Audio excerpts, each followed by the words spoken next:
But see what a small part, he probably couldn't see the whole picture as any more than we can.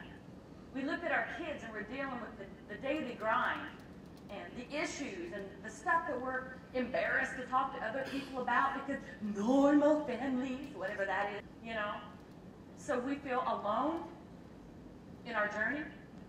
And I thank God for conferences like this where we don't have to feel alone and we can talk openly like we did in our workshop this morning and about all the stuff that we face that families who are formed in a more traditional way do not face, at least not to that extent.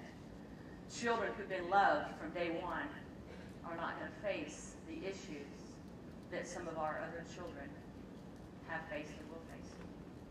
I kid you not, and I'm not exaggerating, as I opened my door, I heard God speak to me, not in an audible voice, but very strong in my heart. And he said, these are going to be your children. We already had 8, our 7 plus Amanda. It seemed preposterous. I didn't dare tell my husband. He would have dropped me on the highway somewhere in Kentucky and said, you're crazy woman. You're crazy woman. 8 is enough. Yeah, it's better than the show. Yeah, the reality, yeah. So anyhow, yeah, we're way weirder than the Brady Bunch. But anyway, but it haunted me. 3 weeks later, I get a phone call. First time ever I get a phone call from this woman. Their aunt called me. And I can do an Okie and a Texas drawl, but I really can't reenact the West Virginia one. You just got to imagine. I just want y'all to know, since y'all's kin, that Mama died 3 weeks ago.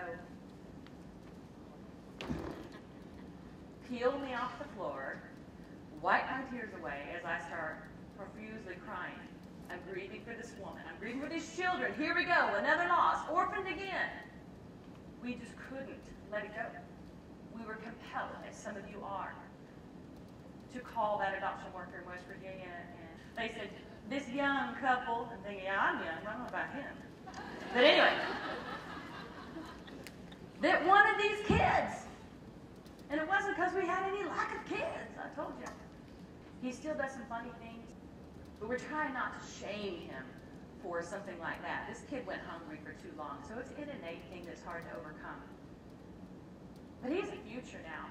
So handling those big trucks and big tractors just sounds like a fun thing, and it's something he can have control over, because most of what's happened in his life, even being adopted, was not within his control. Do you know what I'm saying?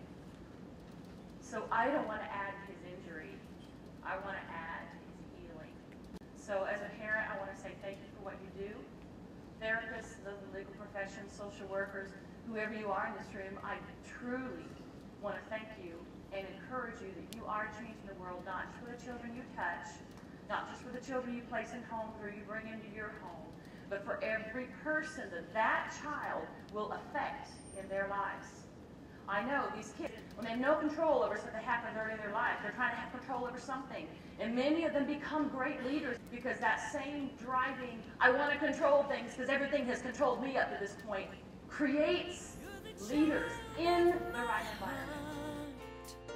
Child of my love, specially chosen, no accident,